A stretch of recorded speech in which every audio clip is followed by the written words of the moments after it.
listening to Walk It Out with Trisha Goyer, where we discover what it looks like to follow God and be swept away on the journey of a lifetime. Author of over 70 books, mom of 10, yes, 10, homeschooler and speaker, Trisha Goyer will explore what radical obedience to God's word looks like. It's time to hear from God lovers who've dared to say yes. Listen in to Heart Chats and learn how others overcame doubts and fears. Discover how God used ordinary people to impact others one step at a time. If you're ready to get radical, get going, and make a difference in this world, you're at the right place. Here's your host, prolific writer, world traveler, people lover, and mega nap taker, Trisha Goyer. Well, friends, welcome back to Walk It Out. And I am loving the book that we're going to be talking about. If you've listened to this podcast, you know before, I love listening to really good audiobooks as I'm folding laundry and making dinner for all the gazillion kids I have in the house. So this has been a wonderful book that I'm listening to. I'm so excited about talking to the author today. Janine Urbaniak Reid was born in Chicago and grew up in California. She graduated from the University of California at San Diego. She was vice president of a San Francisco public relations firm before she began raising a family and then writing full-time. She lives in Northern California with her family and a motley assortment of pets. And today we're going to be talking about her book, The Opposite of Certainty. So welcome, Janine. Thank you, Trisha. I'm so happy to be here with you. Oh, I'm so glad you're here. And I grew up also in Northern California. I saw that, Mount Shasta or Lake Shasta. Yeah, Mount Shasta. Well, actually, Weed. So do you know where Weed is? I do. We used to take our kids when they were little. We'd go skiing up at Mount Shasta and drive around. Yep. So Weed, and I went to Weed High. So wow. Often when I speak, I say, yes, I went to Weed. I was a cheerleader at Weed High. So that's always a fun, get the crowd warmed up. Get some laughs. Yeah. And people are like, that's not a real place. I'm like, yes. If you're in California, you know it's a real place. It's a real place and named before it had any connotations, I'm sure.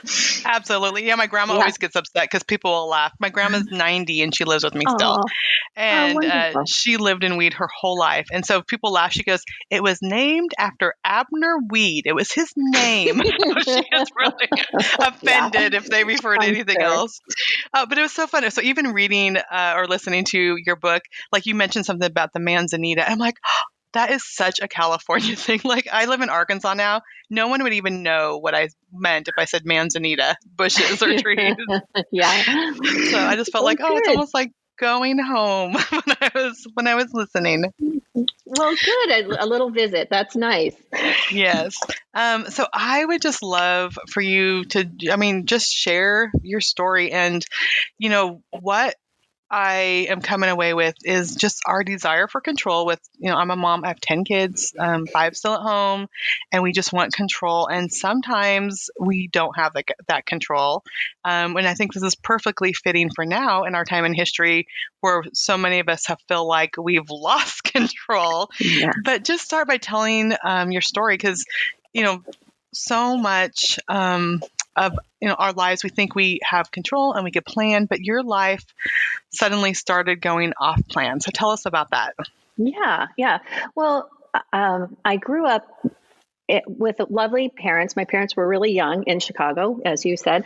And we did what they call a geographic and tried to move away from our problems to California.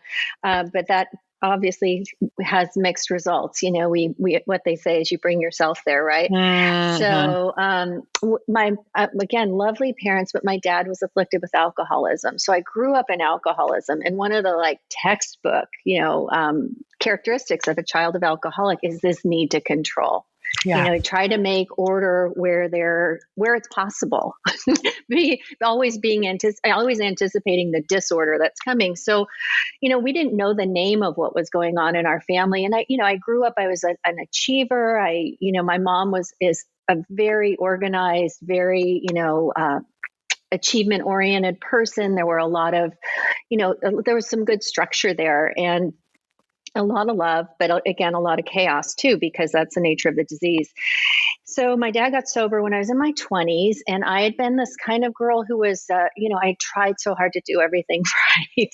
Mm-hmm. And then I found out there was a name for this thing that I was afflicted with, and there were lists of characteristics where I could find myself in those characteristics, and it was a relief in a lot of ways, and our whole family started healing from that point. I found out that I kind of figured out that I had this allergic reaction to alcohol as well, that I had this alcoholism. And so I got sober when I was 24. Again, I relieved there was a plan and there was a way forward, and I dove in, and I'd always loved God. And, as I, started giving up spirits that came in the bottle, and, I wasn't a daily drinker because I was such an achiever. I would kind of save up I was a binger, Mm-hmm. So I, spent that's all a long way of saying, getting to the point where the book starts, which is that I'm sober a while. I'm married to a very, good choice.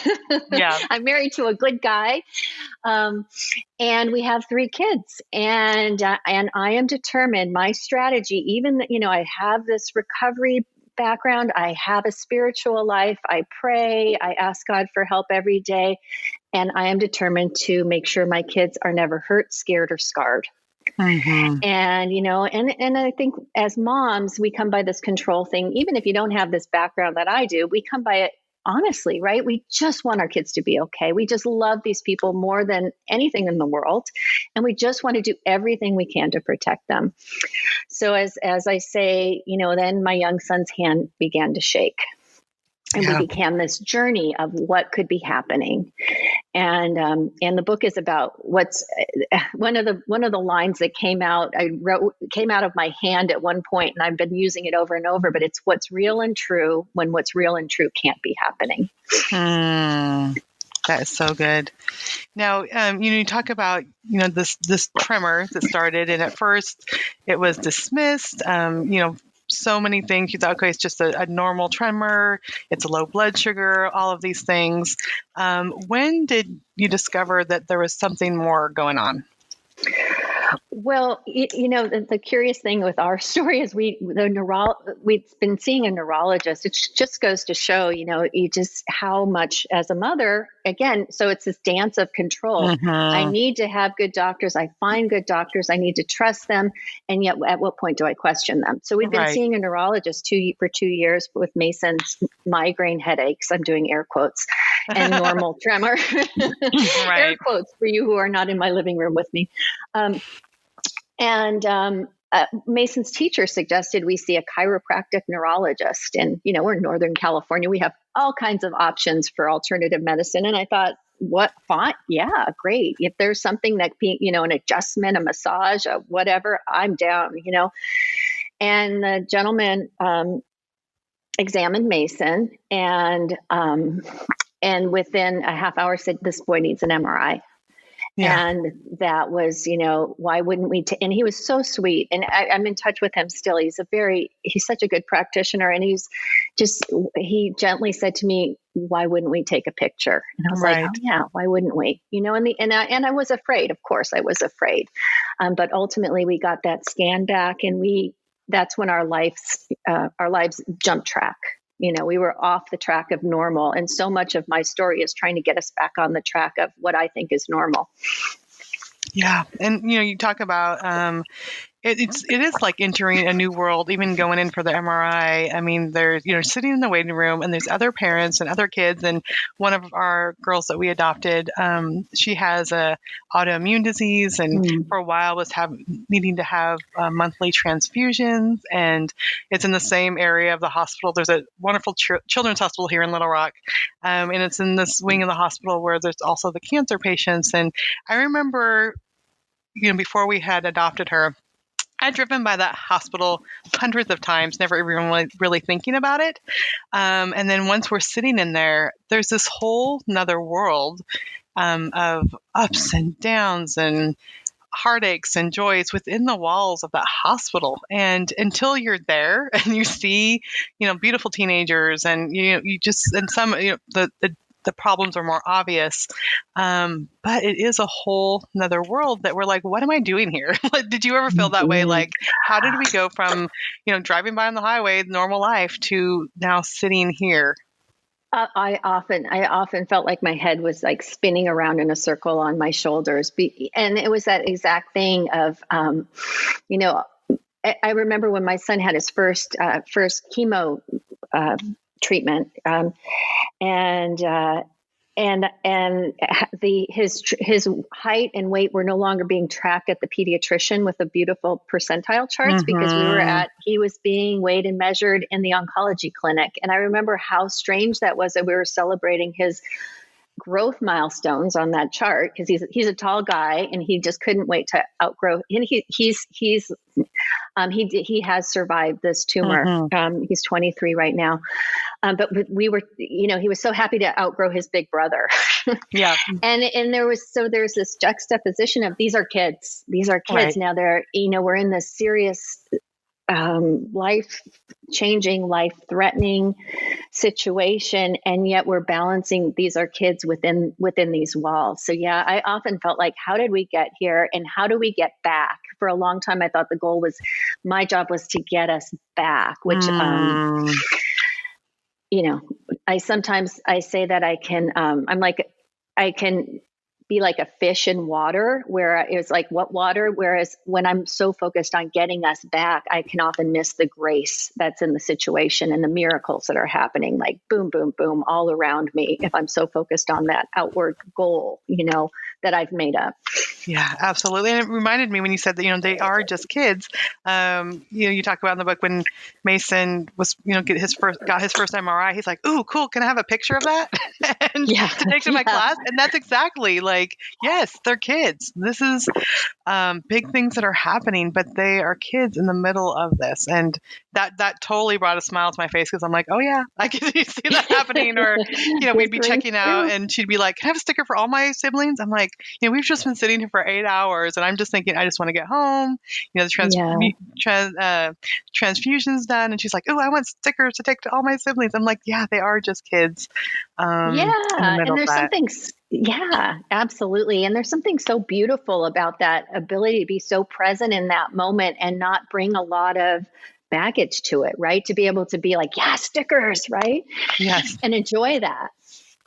Yeah. And I love, just you talk about like wanting control, and then realizing like, okay, this is not going to work. We're not going to work. And what your friend told me, what your friend told you when you were in the hospital, over 100 days, more brain surgeries are needed. And you're saying, I can't do this. And she's like, you're doing it. And I'm like, oh, that is such wisdom in such simple words. Because sometimes we think, I'll never be able to handle it if something like that happens, but then you find yourself in the middle of it, and you just keep going on. But I love also what you said about the grace, finding grace in those times. So would you share more about that? Yeah, that moment when my friend Joan said, "You're doing it," it was like you said, it's very simple, but it changed my life in so many ways, because I always felt like, because I felt so disturbed or so sad or so scared, that somehow that it did, like a person with more faith would feel fabulous, perhaps. Right. They would have it all their act together. Yeah. They would have, and I always say they'd be 5 pounds thinner, and they would be more cheerful in this situation. And there were times that I could be cheerful in odd situations, but to find out that just as I am in this messy kind of whirlwind of feelings, that I'm doing it. That was profound. And that also brought me to the next idea that God is in that messy moment with me, which was also, that was also a breakthrough in my faith, that God wasn't out there, but there was a source, there was this channel that I was able to tap, that it just didn't feel like my own, but it was always accessible to me. And I didn't have to get better to get to it. Yeah, and I think that's what we think, like, okay, if I'm going to do everything right, which I'm an achiever too, it's like, I'm going to do this, check off all the boxes, and then God will be there. And, I'm the oldest child. And so it's always like, okay, good job. Like, I'm the one leading the way. And then things happen. And I think so many times we think God's the same way. Like, we have to look at how well we're doing, and then he'll be there for us. And I found just the opposite. When we are our weakest, that's really where he's like, okay, you ready for me? You ready for me now? Oh yeah, absolutely. And I'm the oldest grandchild too. So we are cut from the same cloth there. Yeah. And I've been contemplating this lately because I'm talking a lot, since the book's been published, I'm talking to a lot of people, and that the turning points in my life have all come in those messy places when I've said help. It's that ultimate surrender and just saying, help, I don't think I can do this, Yeah. And so, here you are, your son is going through hard things that you never wanted to see him go through. But God is meeting you in the moment. How did that change as you continued? I mean, there's not like all of a sudden everything's fixed. Like, there's continued more days in the hospital. But how did things change inside after that? Well, I realized that one thing I was doing is I was waiting for circumstances to get better before I could. Like, I was waiting for, okay, I will live again. Not that I wasn't living, I was eating and sleeping because as much as I could, which was, as you've been through it, not much, but you do what you have to do. But I had this idea, well, I'll deal with X, Y, Z. I'll deal with joy in my life when we get past this. Yeah. And there's this moment during that hospitalization where Joan says that you're doing it. And then it just dawns on me that there's no then. It's like, now's the time for me. I've got to start taking care of myself. I just have to. And how that looked in that moment was, my husband and I would switch off at the hospital and taking a morning and getting on the exercise bike at the hotel, which was, we were in Texas at that point. And luckily Texas Children's, which I love children's hospitals. We've been in several of them, and Mason's treated at Stanford Children's here in Northern California. And then we ended up in Texas for treatment during that big hospitalization. And I started walking every day, and there's a beautiful neighborhood right outside of the medical center there in Texas. And, the houses reminded me of the houses in Chicago when I was a kid, with big, nice sidewalks and tree-lined streets. And I just would I started to take breaks. And there was a shift where it was like, and it's a thing. It's become cliche. We must put our own oxygen masks on first before we help others. But there's no way I could have kept up that pace. I would have, from my heart, I would have pushed and pushed and pushed, because this is my beloved child. I'd do anything for him. And yet I'm a person in a body that has limitations. So I had to start to honor that.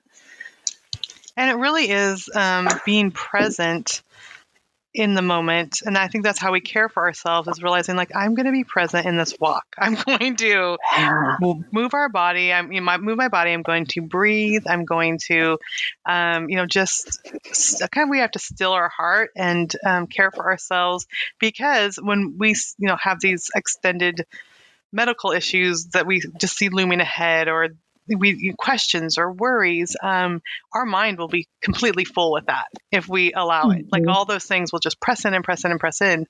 But when we pause and, like, okay, God, you are here. I'm going for a walk. I'm going to eat something healthy. And I love on your Instagram, one of the quotes you put, I don't even know, from March, is, what if I'm okay right now, right here, as is? And I think, as we're always trying to fix things and do things, but just right now, it can be, we can be accepted by God right where we are. We can be with him in this moment. And that is enough. And it turns out that's perhaps everything too. I've been told. Yes. I've been told. I'm not sure. I don't know. But to be in this moment, it's really helped me a lot, in this current crisis we're in, which is, it's so challenging for people who want to control everything because there's so many circumstances bigger than me, right? I have very little say with this virus in the world. So I do what I can. And then that idea serves me so well that I don't have to wait for things to get better to find joy in this day. Yeah. And I think when we able to do that and enjoy the day, I mean, I've even found in this pandemic, at first we're just trying to kind of keep the pace up. We have, kids at home still and trying to like, okay, and I homeschool already. So it's not like very much change, but, let's play games. Let's do this stuff. And then after a while, it's like, you know what? Let's just watch a movie. Let's just enjoy the moment. Let's just get out the paint. And I found myself switching instead of like, okay, we have to keep doing stuff, even though we can't do the stuff we used to do, to like, why? Like, why do we need to keep just trying to do? And let's just enjoy. And I think even though it's hard, well, all the hard things, when we can really still ourselves, still our hearts, turn to God, we end up better for it. Whether it is, health issues, family members, health crisis, a pandemic, like whatever is going on. When we can still our heart, turn to God, be in the moment, not try to fix everything because it's impossible to fix. So much changes, even though nothing changes outwardly. Exactly. So well said. I think that what crises have taught me, they tend to strip away things that are non-essential. Like I have to do this. I have to go here. I must take this trip. And it's once those things are more and more outside stuff is stripped away. And believe me, I don't like let go of my plans. Like, oh yes, right. I'm a spiritual, very evolved person. Great. I'm like the claw marks in releasing things often. But underneath, when what's non-essential is taken away, there's what I'm always surprised by is that God spark there and that joy and even when the moments are really hard, my son is faced with some really hard health challenges right now. We get from moment to moment, and when I'm willing to feel those scary feelings and not sometimes I have to shut down because I can only handle so much, or I go numb, and I'm starting to realize that numb is a safety mechanism too. So I try to be gentle with myself in those places. But I think that what I've learned too is that I can feel a range of feelings when I let myself feel the fear and the doubt. And I get, I have a lot of friends. I write about that in the book, how important a support network is. But when I allow myself those feelings, it always surprises me how quickly it's like a summer rain. It just boom. Oh, there's the sun, the joys mixed in there, which is always still constantly surprising me. Yeah. Oh, I love that so much. Okay. What was it like writing about it, revisiting those places? And I always say as a writer, it's almost like therapy. And you're like, oh, God was there, or, oh yeah, as you're reliving and thinking of that. So what was it like writing about this journey? And like you said, like there's still health challenges. It's not like, and then at the end, everything's perfect again. Yeah. Well, it's funny because I was thinking I wanted to write an epilogue, and that was where I was going to wrap it up in a neat bow. But there's no epilogue to the book, right? Yeah, because that seems to be the point. So learn to live in this, this state of unknowing, it was therapeutic to write the book, and I think that some of us are. Like we're born writers, and that's how life gets processed. And I had to write it to see what it meant, to understand, to process a lot of the feelings. And some days were really hard. And I promised myself my next book would be like a romance novel or a mystery. Everything's going to be, yeah. Exactly. I'm like, why was this a good idea? But it was gold too. It was so healing. And each draft, what they don't tell you before you write your first book is that you're going to revise it about 8,000 times. Right. Yeah.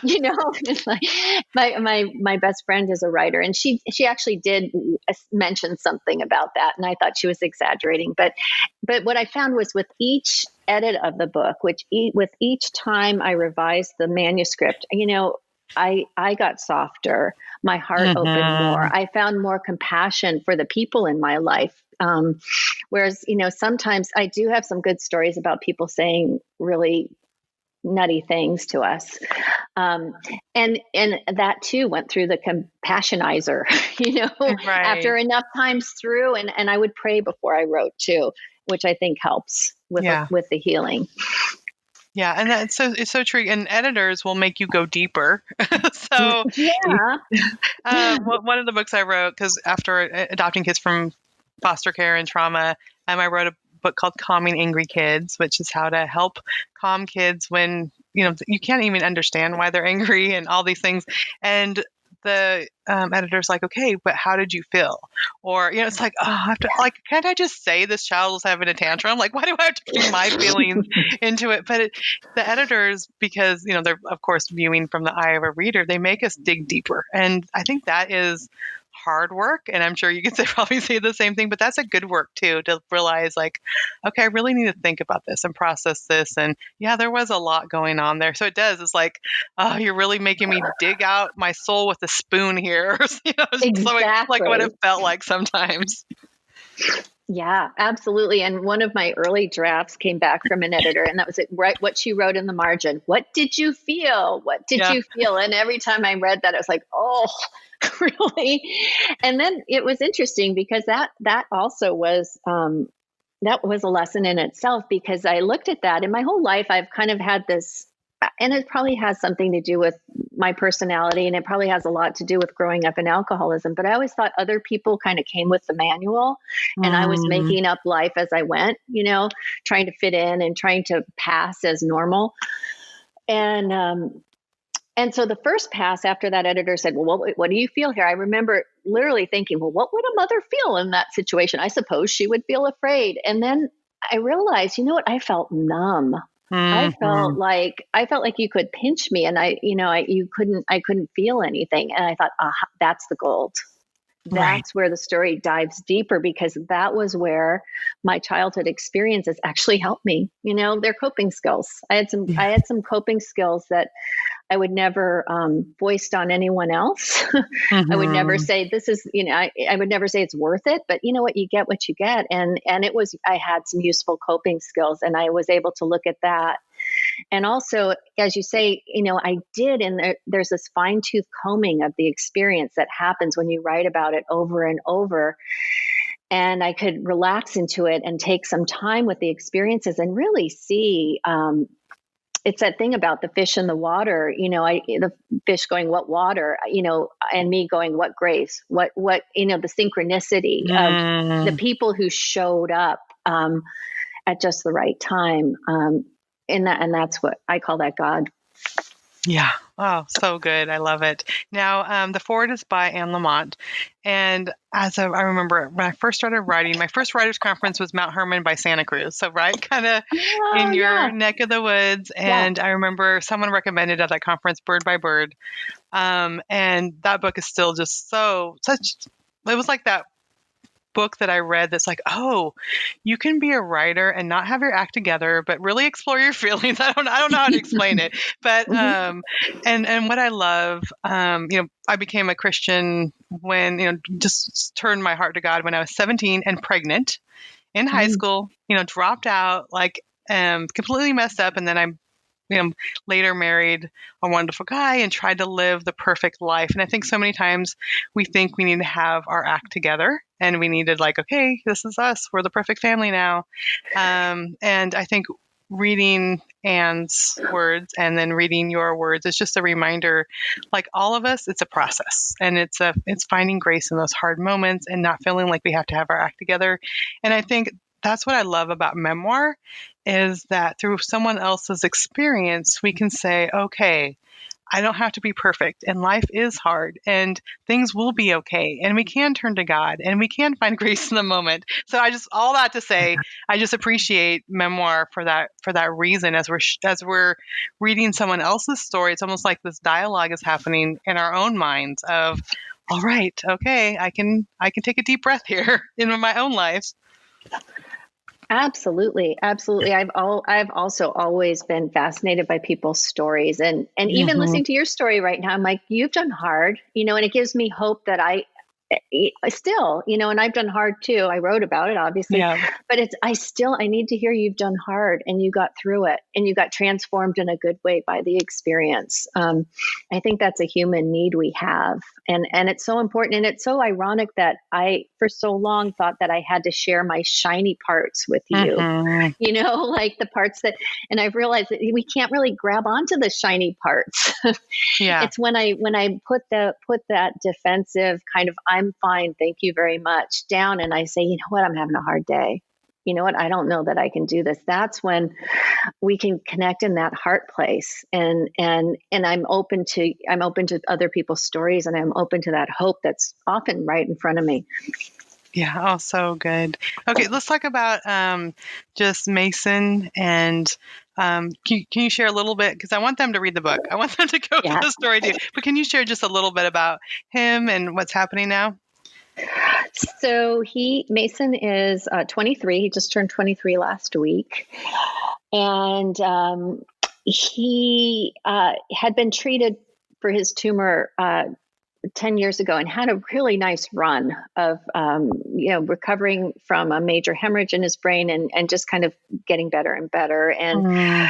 he went away to college, to a independent living program, I don't know, about a year ago, out in October, and had some really good months there. And then his next scan showed some tumor growth. So it Mm. was that thing that was going to be my epilogue, the college experience. Yeah. So he's been home, and he's been his tumor has been being treated back. Luckily he's at this wonderful children's hospital, and they're not letting him go. Thank goodness. So Yeah. we have the same caregivers that we've had in the medical team all along. So that's really wonderful. And, the tumor has shaped all of our lives. I say in the Yeah. book that we've orbited around this tumor.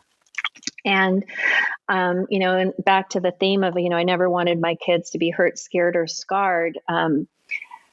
I have 3 kids altogether, and I say that I would have never again volunteered them to learn empathy and to learn how to be a person in these really painful and Hmm. challenging circumstances. But they've got it. They have been shaped by this in a good way. And Mason is just one of the kindest people I know. He Yeah. just is, he's all, but the funny thing is, even before the tumor, he was always the friendliest guy in the class. But I remember one of his favorite Halloween costumes. He dressed up as Santa, and this was his idea, to dress up as Santa and bring a bag of candy to school and give it away. This is the person he is, still today. He's just got this huge, generous heart, and he's an artist, and that's also another way that he's come back from. He had to at one point learn to talk again, and he started expressing himself through these beautiful tiny little line drawings that he does. So he is a much loved person in our community. And it sounds cliche to say a teacher for all of us, but boy, I'm sure glad he has the disposition he has, as we're walking through this big experience. Yeah. And it's so, you talk about this is not something, of course, you would ever wish to happen, but the things that your whole family, how they came out of it. And, when we started bringing kids in and adopting them, and I'm trying to homeschool, and I'm like half the day is just spent trying to manage everyone's emotions, let alone trying to, get schoolwork done. And I remember bickering, and even the sibling group, we adopted a sibling group of 4 girls, even they hadn't lived together all, in the same place for a very long time. They were in different cottages, and one was at a different foster home, and they were at a children's home that had cottages, I should say. And so they weren't even in the same building, and bringing them all together. And I just felt like God speaking to my heart, not an audible voice, but like, this is the point. Like, it's not even about getting the work done or doing that, but the relationship building, the overcoming conflict, dealing with hard stuff, managing emotions. Like, these are things that are going to impact their lives. And I think so many times we see these things as like, this is, just no kid should have to deal with this, which they shouldn't. This is so Mm-hmm. hard. But then when we come out of it, or not even all out of it, later in the journey, I should say, we can see that some of those things end up molding them and shaping their character and their hearts in ways that we couldn't even have imagined. And I love how you brought that up. Well, yeah. And it's so true, right? There's this idea that and I'm in a community that's really hyper focused on these goals, okay, your SAT scores and SAT prep and where college and, there's a certain tone of voice when you tell people which college your kid's going to, like, ooh, or, oh, that's a really smart economical choice. It's like, oh Lordy. But it's so, you get to, that's the other thing, when these are the non-essentials that get stripped away, and to go, what? It does all that stuff I was stressed out about. Well, also because my youngest child is now a junior in college, so I'm just beyond having to worry about a lot of that that other stuff. Which God bless you, because that stuff is really hard. But it's so nice to have a little perspective on that, because it still is hard. And I do get, we just want our kids to be safe, and there are these certain paths that we have in the world that seem like this is the safe path. And when you're not on that path, it can be, I don't know, I've had to grieve a little bit too, that Mason's peers have been on paths that, that I'd hoped for him. Right. Right. But to realize the profound realization, like you're saying, that it's not about whether they do the math worksheet. It's not about whether Mason finishes that class or this class. It's like this beautiful life and this expression of God's love in our life. It's what I think is the point. Yeah. So for those that are out there, that will pick up your book, what do you hope that they walk away with when they finally finish the end and close the last page of your book? Well, I would say, if I had to choose one thing, I'm going to choose one thing, and then I'm going to talk more. Okay, I'll let you do that. Okay, all right. Thank you. So if I had to choose one thing, it would be that she can do hard. Maybe I can do hard too. And maybe I'm not so alone. So this is where I go. This is my writer self. I always write too much,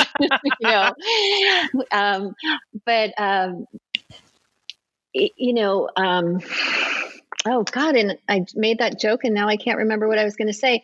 But that, that people who, there's this tendency, I think, to think that people who have these like tragedies in their life, or they overcome tragedies, that some people come at me with like, oh, you've got like some superhuman strength. And I'm not sure that that's terribly helpful in the world, because I think what's more helpful to me is when I hear you say, talk about the challenges you've had and the strength you brought to your family, that you're a regular person like me. Right. And so that's what I would want to say. And that's how I wrote the book.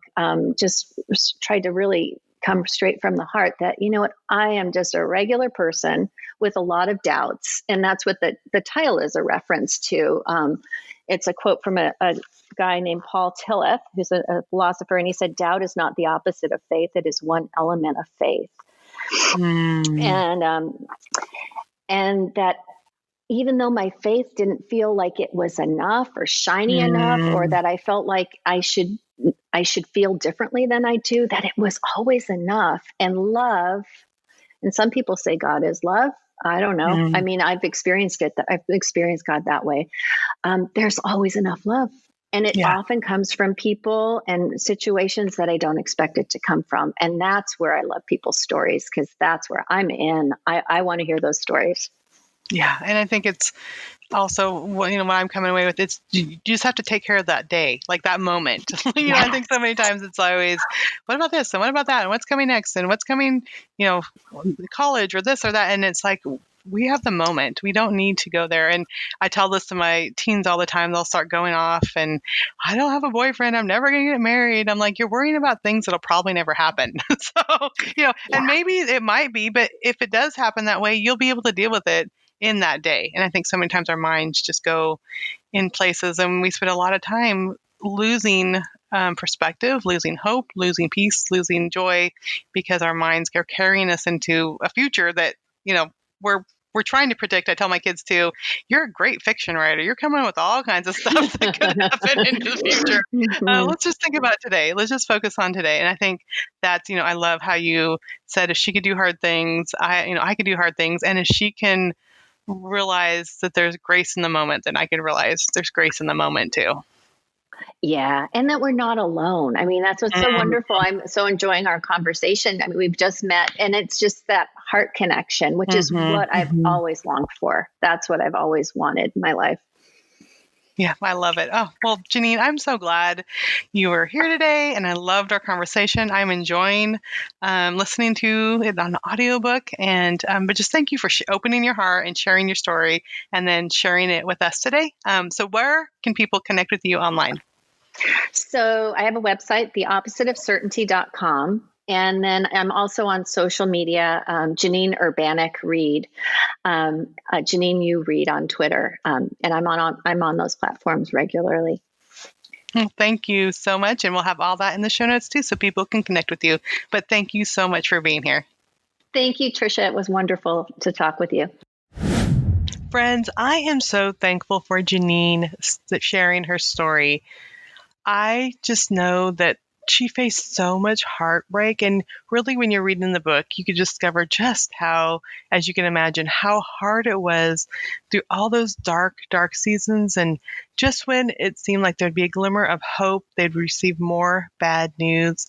But for someone to take the time and to share their story and their heart and what God did through them and with them in that process, I think is so helpful, especially during our dark times. I think sometimes we think that we are alone or no one understands our struggles. And just reading the stories like Janine's reminds us of so many truths. And a couple of things that she really said just stand out to me when she said, you don't have to wait for circumstances to get better before you do. And I love that even in her dark moments, that God was there with her and she learned to trust him in ways she never had before. Another thing that she said is we can find grace bigger than our circumstance. We can find good and God in places we never volunteer to go. And this wasn't a path that Janine wanted for herself, for her son, for her family, but she found good and she found God even in those hard places. So today's Walk It Out verse is one that actually in the last 24 hours, as I've been talking to different friends, they've both quoted the same verse about situations in their life that were so hard, but they found God in the process. So the verse is John 10:10, and it says, "The thief comes only to steal and kill and destroy, but I came that they may have life and have it abundantly." And in both the cases of my personal friends that were sharing kind of what was going on in their lives in the last couple of years, the really, really hard things, both of them shared about even though things were really hard, they found abundant life as they drew closer to God. And this even though phrase is one that I actually learned from my daughter's counselor. And the counselor taught one of my teen daughters how to use this phrase as a coping skill to help her find a sense of calm when she's anxious or angry. So this is example how my counselor taught my daughter to use it. So she would say something like to herself, even though I'm upset with my parents right now, they do love me and they are telling me no because they want what's best for me. And I love that when she starts feeling angry or anxious, so even though I don't like this right now, I don't like their answer, I know they love me. It just is that confirmation. It brings that sense of calm, even in anxiety and anxiousness. And then another way that it can be used is even though I feel alone right now, or I feel that God is not answering my prayers, I know that he loves me and is with me. So while my two friends, their situations were completely different, both of their even those could be summed up the same. Even though everything in my life seemed to go wrong in the last few years, I discovered I can turn to God, and in my heartache, my relationship with him became stronger than ever. And that is such a big statement. My two friends shared that. Then Janine shared that when I was talking to her. I think that is something that God has for us right now, even though there's a pandemic, even though there is racial unrest and we need so many changes in that area, even though life is just hard, God is there. And when we draw close to him, we can find him, we can be loved by him, and we can let his love flow through us to others. So let me just pray for us now. Again, I'm just going to read it one more time.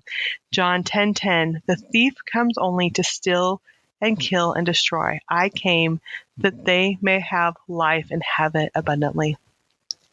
Dear Lord, I just pray for all of us right now. There are so many of us. I think everyone is just in uncertainty. And if there's ever a time when the whole world has been anxious and fearful and uncertain of what is going to come and what the future holds, it is now, Lord. And I thank you that even though the thief may come and want to kill and steal and destroy, the enemy of our souls wants us to be discouraged and wants us to pull back and wants us to get anxious or angry and to bring conflict. Even though all these things are happening, you want us to have abundant life. And when we turn to you, when we read our Bible, when we pray, when we love another person, when we listen to worship songs and lift our voices, then we discover you even in these hard places. And I pray right now, just as Janine has showed us through her story, that even though the uncertainty happens, the painful moments in our lives happen, you are there. And I pray that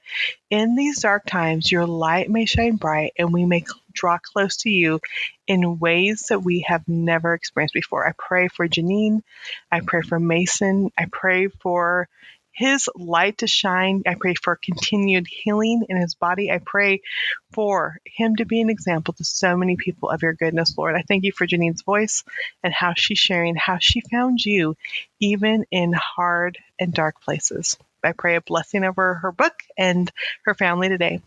And for everyone listening, Lord, that just needs that reminder, I pray that your goodness will just, the knowledge of your goodness would just grow within them today. In your name we pray. Amen. Well, friend, thank you so much for tuning in to Walk It Out. I love chatting with all these amazing people, sharing their stories, hearing their stories. And I am so thankful that God helped me when I was just a mom at home with kids, that he helped me discover who he designed me to be, and that I can, through books and blogs and through my podcast, that I can share the good news of what he's done in my life and other people's lives, in the written word and in the spoken word. And what an amazing thing. I mean, right now it's an ordinary day. My dog is sitting at my feet. My kids are running around, making breakfast in the other room. And yet I'm able to record these messages of hope that maybe will just touch your heart and someone else's heart today. So I would love it if you shared the Walk It Out podcast with a friend. You can just go to walkitoutpodcast.com. All the information is there about the podcast. Post it on your Facebook or Instagram and just encourage people to listen to these amazing stories that they may find encouragement and hope. Also, if you've ever thought about writing a book, even podcasting, becoming a speaker, all these things, I have a group called Write That Book. You can find more information. I will put the link in the show notes here at walkitoutpodcast.com. And it is a private subscription group on Facebook. It's $24.95 a month. You don't have to make a yearly commitment or anything. You just try it month to month. You try it for 1 month. If you don't like it, you could cancel, but there's so many people that have fallen in love with this group. What it is, it's a private Facebook subscription group where every single week, 2 to 3 experts, me and other experts that are writers and publishers, editors, marketing staff, you name it, speakers, they're all in there. And 2 to 3 times a week, there's a Facebook Live where for an hour, they will teach, they will answer your questions. We also have fun special guests. So just a couple of weeks ago, I had a special Zoom session with my friends Tamara Alexander, Francine Rivers, Robin Lee Hatcher, and we shared what it was like in our community of writers that we have, and we just hope that it'll encourage other people. So that is the type of fun guests that we have, just pouring into those who want to write, who want to speak, who want to have a podcast. I also have lessons that I post in there. And once you join, you'll receive email lessons every week. You'll have a lesson from me, a video, and a teaching of something about anything from writing devotionals to thinking about starting a novel to how to set up a nonfiction book. So all this is included for $24.95 a month.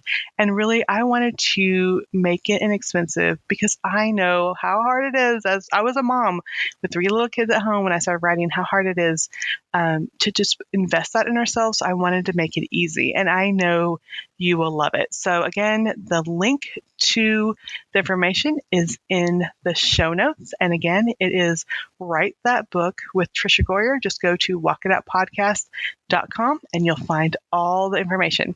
Well, thank you, friends, so much for tuning in today. I pray that you will have a blessed week. Thanks for listening to Walk It Out. Head over to the show notes for this podcast and all past episodes at www.walkitoutpodcast.com. If you love the show, share it with someone you know who can make a radical difference in the world. We love new friends.